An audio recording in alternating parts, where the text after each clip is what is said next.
So ayan mga kahindog, tingnan natin ang ating garden today.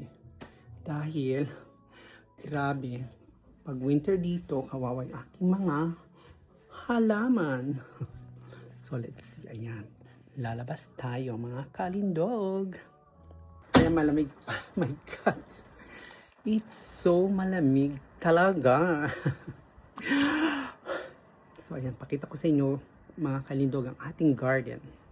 Ayan, kawawa yung mga halaman ko. Patay lahat. Rose. Ito yan. Diba nga? Wala. So magtatanim ulit tayo ng mga, diba lahat sila tikbak. Tatanim ulit tayo this springtime ng gulay. O yung aking saging. The banana tree is dead. Yan na natira si rosemary. O diba yung ubas. Lahat nga. Patay. Tubig na lang ang natira. Ayan. Makalimto. Diba? Daming water. Water is life. Diba? Lamig.